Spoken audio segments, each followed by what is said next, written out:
ನಮಸ್ಕಾರ ಸ್ನೇಹಿತರೆ, ಇಂದು ನಾವು ನಿಮ್ಮೊಡನೆ ಹಂಚಿಕೊಳ್ಳ ಬಯಸುತ್ತಿರುವ ಸುದ್ದಿ ಭಾರತದ ಮತ್ತು ಬಾಂಗ್ಲಾದೇಶದ ನಡುವಿನ ಕ್ರಿಕೆಟ್ ಸಂಬಂಧದ ಇತ್ತೀಚಿನ ಘಟನೆಯ ಬಗ್ಗೆ. ಸದ್ಯದ ರಾಜಕೀಯ ಉದ್ರೇಕದ ಪರಿಣಾಮವು ಈಗ ಕ್ರಿಕೆಟ್ ಮೈದಾನಕ್ಕೂ ತಲುಪಿದೆ.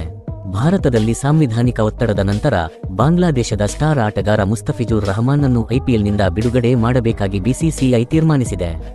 ಇದಕ್ಕೆ ಪ್ರತಿಕ್ರಿಯೆ ಸ್ವರೂಪವಾಗಿ ಬಾಂಗ್ಲಾದೇಶ ಸರ್ಕಾರ ತನ್ನ ದೇಶದಲ್ಲಿ ಐಪಿಎಲ್ ಪ್ರಸಾರವನ್ನು ಅನಿಶ್ಚಿತಾವಧಿಗೆ ನಿಷೇಧಿಸಿದೆ. ಆದರೆ ಇನ್ನು ಇಲ್ಲಿ ಗಮನಿಸಬೇಕಾದ ಪಾಯಿಂಟ್ ಏನೆಂದರೆ, ಈ ನಿಷೇಧದಿಂದ ಬಿಸಿಸಿಐಗೆ ತೀವ್ರ ನಷ್ಟ ಆಗುವ ಸಾಧ್ಯತೆ ಇಲ್ಲ. ವಾಸ್ತವವಾಗಿ ಬಾಂಗ್ಲಾದೇಶವು ಐಪಿಎಲ್ ಬ್ರಾಡ್ಕಾಸ್ಟ್ ಮಾರುಕಟ್ಟೆಯಲ್ಲಿ ತುಂಬಾ ಸಣ್ಣ ಪಾತ್ರ ವಹಿಸಿದೆ. ತಜ್ಞರು ಹೇಳುವಂತೆ ಈ ನಿರ್ಧಾರದಿಂದ ಬಾಂಗ್ಲಾದೇಶಕ್ಕೆ ಮಾತ್ರ ನಷ್ಟವಾಗಲಿದೆ, ಭಾರತಕ್ಕೆ ಹಾನಿ ತುಂಬಾ ಕಡಿಮೆ.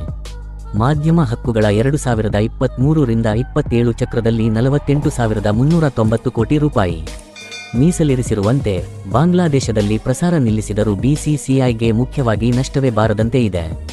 ಹೀಗಾಗಿ ಸ್ನೇಹಿತರೆ, ಈ ಘಟನೆಯಿಂದ ಭಾರತ ಕ್ರಿಕೆಟ್ ಭವಿಷ್ಯ ಅಥವಾ ಐಪಿಎಲ್ಗೆ ಹಾನಿ ಇಲ್ಲ, ಆದರೆ ಬಾಂಗ್ಲಾದೇಶಕ್ಕೆ ತೀವ್ರ ಚುಕ್ಕಿಯಾಗಿದೆ. ಇಂತಹ ರಾಜಕೀಯ ಪರಿಣಾಮಗಳು ಕ್ರೀಡಾಭಿಮಾನಿಗಳ ಮನಸ್ಸಿನಲ್ಲಿ ಮಾತ್ರ ಅಲ್ಲ, ವ್ಯವಹಾರದಲ್ಲಿ ಸಹ ಬದಲಾಗುತ್ತಿವೆ. ಸ್ನೇಹಿತರೆ, ನೀವು ಕೂಡ ಕ್ರಿಕೆಟ್ನ ಅಭಿಮಾನಿಯಾಗಿದ್ದರೆ ನಮ್ಮ ಚಾನೆಲ್ಗೆ ಸಪೋರ್ಟ್ ಮಾಡಿ. ಧನ್ಯವಾದಗಳು.